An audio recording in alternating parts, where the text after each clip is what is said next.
If people really understood the dynamics of foosball and really what it takes to play foosball on a high level, I think most people would really be astonished. Yeah, my name is Roger Ahmet. I'm born and raised in Denver, Colorado. I grew up on Capitol Hill.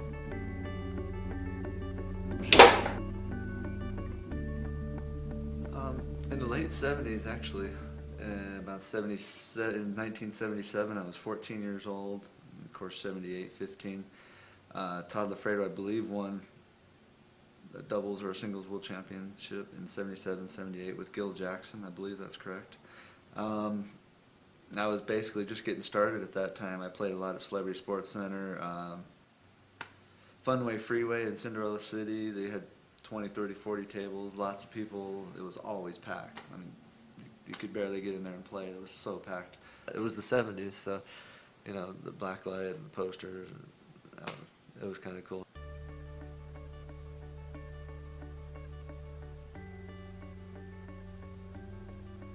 First place were 30, 40, 50, 60,000 if I'm not mistaken, and they even gave away vehicles in some tournaments. It was just spectacular, tournament soccer days.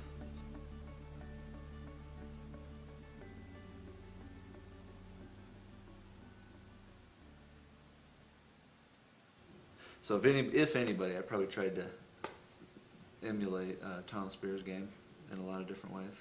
Tom, at the time, he was just spectacular foosball player, probably one of the top 3 best ever foosball players to ever touch the table. Absolutely. And he just, back in the day, he was just vibrant, just alive, and just very confident and very almost in your face at times about foosball, but still probably the best mind of all time in foosball.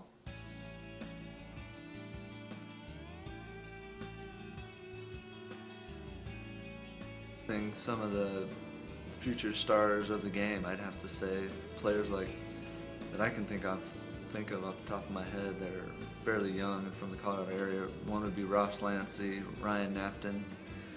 I'd have to say those two really stick out in my mind. Of course, there's so many veterans that are here.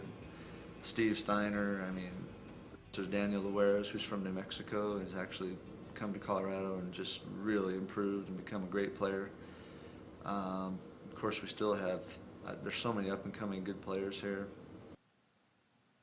It's pretty awesome to be a world champion. It's humbling for me, and this championship in 2011, that was really special to me because my brother actually kind of talked me into playing again. I was thinking about giving up foosball, actually. I really had thought about it. And he kind of talked me back into it, and I really am thankful. I'm glad he did. You know, so hats off to my brother, Louis Ahmet.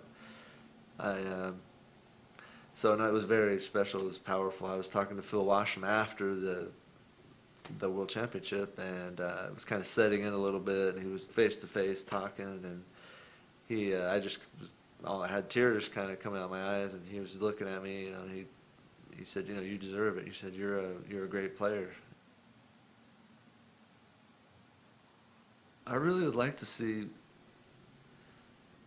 foosball just expand and do actually greater than it was in the 70s. I believe it can. I think we're on the verge of that. I've felt that for a long time. Maybe that's just me. Maybe that's my hope. Maybe that's just inside of me. But with the right sponsorships and not really that much money, we absolutely could take foosball to another level. I mean, to where people could actually make a living playing foosball, which the time and effort that people spend playing foosball is phenomenal. It literally is more than a full-time job to get to the higher levels of foosball. And you know, I'm talking the pro master levels where people are always winning and always doing well. The Ryan Moores, the Billy Pappases, the Spreedemans, I mean, on and on, the Rob Mares, Todd Lafredos. There are people who are just naturally talented. They just pick up the game and they're just naturally talented. But even those people, you have to work on fundamentals and execution. Yeah, you can have great talent, but you have to have fundamentals and practice. Yeah, definitely, and discipline. So I think it is good for the world. I think it has a lot to offer.